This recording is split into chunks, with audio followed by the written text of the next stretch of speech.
আসসালামু আলাইকুম, স্বাগতম মেডিসিন টকবেরি চ্যানেলে। আজকে নতুন একটি ওষুধের রিভিউ নিয়ে আপনাদের সামনে হাজির হয়েছি। আপনার স্ক্রিনে আজকে একটি ট্যাবলেট দেখতে পাচ্ছেন, যার নাম হলো টিপিসি, যার জেনেরিক নাম হলো ভিটামিন B1, B6 এবং B12। এটি সাধারণত নিউরোপ্যাথিক ভিটামিন, যার নিউরোপ্যাথিক পেইন বা রগের ব্যথা, সোজা কথায় যাদের রগের ব্যথা, মাজা ব্যথা ইত্যাদি রোগসমূহের জন্য এই ট্যাবলেটটি অত্যন্ত কার্যকরী একটি ট্যাবলেট। আজকে আমরা এই টিপিসি সম্পর্কে বিস্তারিত জানব। তার আগে বলে নিই, আপনারা যদি আমার চ্যানেলে নতুন হয়ে থাকেন অবশ্যই চ্যানেলটিকে সাবস্ক্রাইব করুন এবং পাশে থাকা বেল আইকনটিকে প্রেস করুন। টিপিসি ট্যাবলেটটি দ্য একমি ল্যাবরেটরিজ লিমিটেডের একটি প্রোডাক্ট। এর মধ্যে রয়েছে ভিটামিন B1, B6 এবং B12 এবং প্রতিটি ক্যাপসুলে রয়েছে thymine hydrochloride 100 milligram, pyridoxine hydrochloride 100 milligram এবং সায়ানোকোবালিন BP 1 মিলিগ্রাম।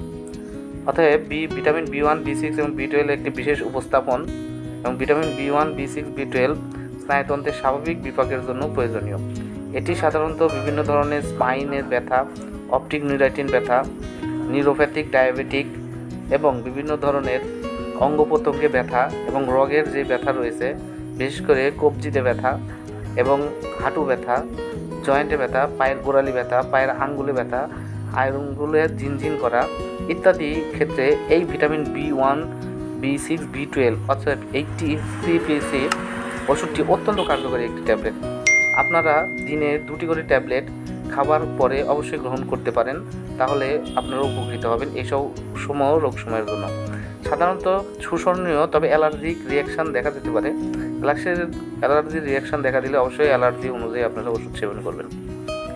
মুখে সেব্য ট্যাবলেট এটি একটি, কিন্তু ইনজেকশনও এর হয়ে থাকে। আপনারা এই টিপিসি ট্যাবলেটটি তেমন কোনো ড্রাগ রিয়াকশান আপনারা দেখতে পাবেন না এবং মাত্র অতিরিক্ত, তাহলে লক্ষণ ভিত্তিক, মাত্র অতিরিক্ত গ্রহণের ফলে যদি কোনো সমস্যা দেখা যায় অথবা লক্ষণ ভিত্তিক আপনারা ওষুধ সেবন করবেন, কারণ এটার তেমন কোনো পার্শ্ব প্রতিক্রিয়া নেই। গর্ভাবস্থায় এটা থেকে বিরত থাকবেন সেবন করা থেকে। আর বিভিন্ন ধরনের ব্যথা হলে অবশ্যই ডাক্তারের পরামর্শ অনুযায়ী এটি গ্রহণ করবেন। ধন্যবাদ আমার ভিডিওটি দেখার জন্য। পরবর্তী ভিডিও পেতে অবশ্যই আমার চ্যানেলের সঙ্গে থাকুন।